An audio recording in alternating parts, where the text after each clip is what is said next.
Sir Visakha ఉక్కుపై మాట్లాడితే నేరమా?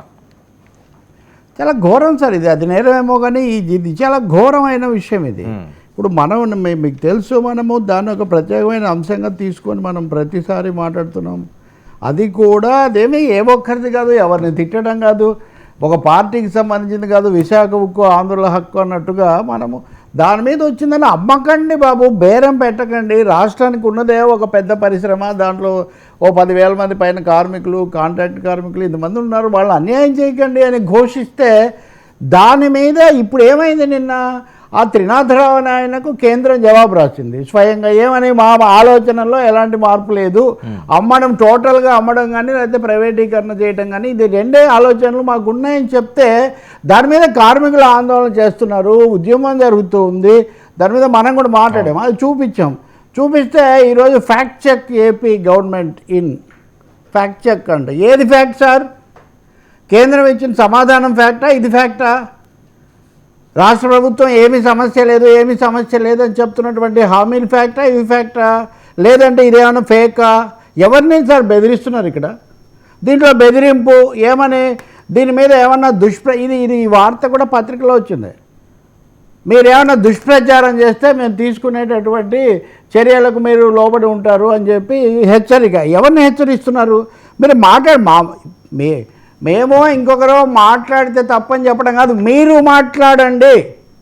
ఘనత వహించిన ముఖ్యమంత్రి గారు, ఉప ముఖ్యమంత్రి గారు ఢిల్లీలో ఉన్నారు కదా, మీరు మాట్లాడండి. ప్రధానమంత్రి గారితో మాట్లాడి దీన్ని కొంచెం ఒక హామీ ఇప్పించండి, ఒక్క ప్రకటన ఇప్పించండి. ఇప్పుడు సగం మాట్లాడటము, ఏమీ లేదని చెప్పడము, కాపాడుతాము, 11,000 కోట్లు మేము తెచ్చాము, 11,000 కోట్లు మేము తెచ్చాము, కార్మికులు ఘోషిస్తున్నారు సార్.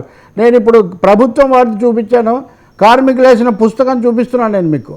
కార్మికులు ఊతం ఇవ్వని ప్యాకేజ్, ఇది కార్మిక సంఘాలు వాళ్ళు వేసింది సార్, నేను వేసింది కాదు.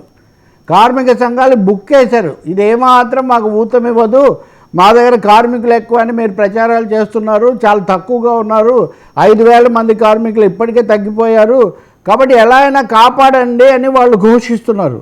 అలాగే కేంద్రం నుంచి కేంద్ర శాఖ కార్యదర్శి స్వయంగా కార్మిక నాయకుడికి లేఖ రాస్తున్నాడు, జవాబిస్తున్నాడు. అఫీషియల్ రిప్లై అది. అఫీషియల్ రిప్లైని పోనీ ఒక్క ప్రకటన చేయించండి, ఎవ్వరూ మాట్లాడే అవసరం లేదు, ఒక్క ప్రకటన చేయించండి. మొత్తం విశాఖ ఉక్కు మొత్తం గప్చిప్ అయిపోతుంది. చంద్రబాబు నాయుడు గారు, కుమారస్వామి లేదా చంద్రబాబు నాయుడు గారు నిర్మలా సీతారామన్ కలిసి విశాఖ ఉక్కు ప్రైవేటీకరణ ఆలోచన అయిపోయింది, మేము ఇంకా ప్రైవేట్ చేయడము, ఇది ప్రభుత్వ రంగ సంస్థగా కొనసాగుతుంది. గతంలో ఆలోచన విరమించుకున్నట్టుగా కేంద్రం చెప్పకుండా పదే మీరు ఎలా మాట్లాడుతున్నారు? నేను లేఖ కూడా చూపించాను మీకు. ఆలోచన ఏమీ లేదు, గత ఆలోచనల్లో నుంచి మేమేం మారలేదు అని కేంద్రం చెప్తుంటే దాన్ని మాట్లాడిన వాళ్ళ మీద మేము కేసులు పెడతాం. కేసులు పెడితే పెట్టండి, నేను విశాఖ ఉక్కు గురించి మాట్లాడతాను. నేను బూతుల వ్యవహారాల్లోకి పోను, లేకపోతే ఇంకో దాంట్లోకి పోను. మీరు కేసులు పెడతారు, అరెస్ట్ చేస్తారు, దుష్ప్రచారం అంటారు, ఏదైనా సరే. విశాఖ ఉక్కు గురించి మాట్లాడకపోయిన తర్వాత ఇంకా తెలుగు వాళ్ళు నోళ్ళు ఉండి ఏం లాభం అండి? ప్రాణాలు ఇచ్చారు, శాసనసభ్యత్వాలు మానేశారు, ఆమరణ నిరాహార దీక్షలు చేశారు, ఇవన్నీ జరగలేదా? మీరు కూడా మాట్లాడారు కదా జగన్ ప్రభుత్వం ఉన్నప్పుడు. నేను జగన్ ప్రభుత్వం ఉన్నప్పుడు కూడా మాట్లాడాను. పోస్కోతో ఒక ఒప్పందానికి వచ్చారు, వాళ్ళు ముందే అమరావతికి వచ్చి జగన్తో మాట్లాడారు అని. ఆ మాట్లాడినప్పుడు కూడా ఆ రోజు కూడా మాట్లాడాను నేను జగన్ ప్రభుత్వం ఉన్నప్పుడు కూడా. కాబట్టి ఇక్కడ కార్మిక సంఘాలు చేసే ఆందోళన తప్ప లేకపోతే రాజకీయ ఇదే పల్లా శ్రీనివాస్ గారు ఆమరణ నిరాహార దీక్ష ఎందుకు చేశారు, సబ్బమహరి గారు ఎందుకు వెళ్ళారు, ఇవన్నీ నిజం కాదా? అంటే మా పార్టీ మారితే పొద్దుతిరుగుడు పువ్వులాగా మారిపోవాలి మనుషులందరూ ఎందుకు మారుతారు సార్? విశాఖ ఉక్కుకు రక్షణ కావాలంటే స్పష్టమైన ప్రకటన కావాలి, సన్నాయి నొక్కులు కాదు, సర్దుబాట్లు కాదు.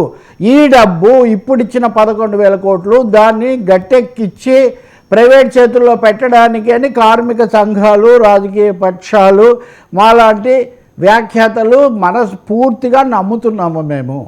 దీన్ని కనుక కాదు మేము కాపాడుతామనుకుంటే ఆ ప్రకటన కేంద్రం నుంచి రావాలి. అంటే ఒకటండి, ఇప్పుడు ఏదో సామెత చెప్తుంటారు కదా, నారు పోసిన వాడు నీగిపోయాడని. ఎవరైతే నిర్ణయం తీసుకున్నారో ఆ నిర్ణయం మార్చుకున్నట్టు వాళ్ళు కదండి ప్రకటించాల్సింది. మీరెందుకు ప్రకటిస్తారు? గతంలో జగన్ కూడా చెప్పాడు ఆ మాటకు వస్తే, నేను మాట్లాడాను అన్నారు, అదే జరగలేదు కదా. కాబట్టి జగన్ అయ్యేది, చంద్రబాబు అయ్యేది, పవన్ కళ్యాణ్ గారు నేను మాట్లాడాను అనేది ఏదైనా సరే మీరు చెప్పింది పూర్తిగా నిజం కాదని నిన్న వచ్చినటువంటి ఈ ప్రకటనతో ఇది నిజం కాదా? నిన్న మనం చేసిన చర్చ త్రినాథరావు నాయనకు వచ్చిన జవాబు, త్రినాథరావుకి జవాబు అన్నది ఊరికే అది ఒక సందర్భం వచ్చింది కాబట్టి మాట్లాడుతున్న విషయమే, కానీ ఇది అందరికీ తెలిసిందే విశాఖపట్నంలో కానీ ఇంకో చోట కానీ. కాబట్టి ప్రభుత్వం నిజంగా చాలా దురదృష్టకరం. ఇది విశాఖ ఉక్కును కాపాడడానికి చూపించాల్సిన శ్రద్ధ దాని మీద మాట్లాడే వాళ్ళ నోరు నొక్కడానికి మేమేదో కంటి తుడుపు మాటలు మాట్లాడుతుంటాం, మీరు కూడా నోరు మూసుకొని ఉండండి, అది ఎలా కుదురుతుందండి? మీరు అఖిలపక్షం తీసుకెళ్ళండి, కార్మిక సంఘాలు అయితే అన్ని కార్మిక సంఘాలను కలిపి తీసుకెళ్ళి ఒక ప్రకటన ఇప్పించండి. ప్రకటన కాదు, లిఖిత ప్రకటన కావాలి.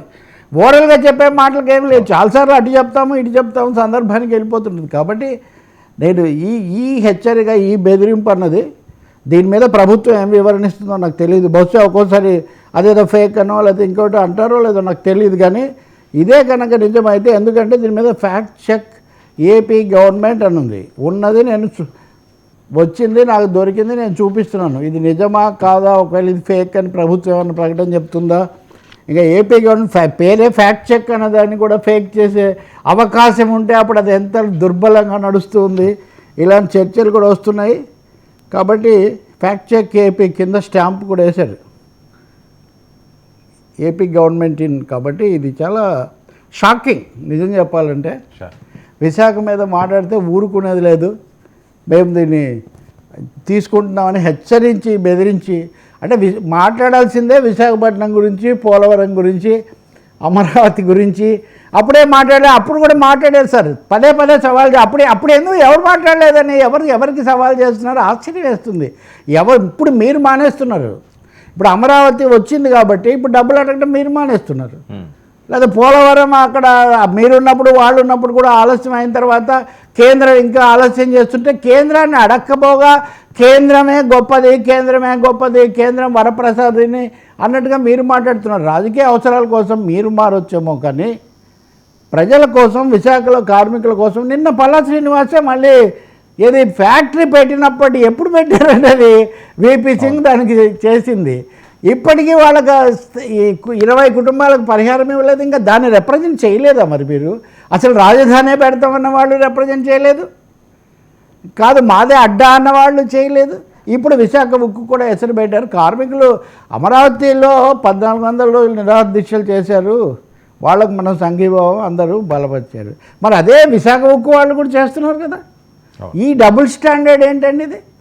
నేను అప్పుడు చెప్పా, అప్పుడు వకీల్ సాబ్ సినిమా వస్తుంది, వకీల్ సాబ్ విశాఖ కేసు కూడా వాదించాలి అని నేను చెప్పా. ఇప్పుడు Vakeel Saab deputy chief minister కూడా అయ్యాడు. ఇప్పుడు ఆయన మరింత పవర్ఫుల్గా మోడీ కోర్టులో వైజాగ్ కేసు వకీల్ సాబ్ టేకప్ చేయాలి, అది నా నినాదం. కాబట్టి నేను మీరు మాట్లాడకపోవడం హెచ్చరికలు కాదు, సాక్షాత్తు వకీల్ సాబ్ ఆ కేసు టేకప్ చేయాలి అదాలత్లో. అదాలత్ మోదీ సాబ్ వకీల్ సాబ్ ఏం చేస్తారో చూద్దాం. సబ్కా సాత్ సబ్కా వికాస్ అంటున్నారు కదా. విశాఖ కూడా ఆప్కే సాత్ లే చలో సాబ్, ఉస్కా ఇన్సాఫ్ కరో సాబ్ అని మనం అడగాలి.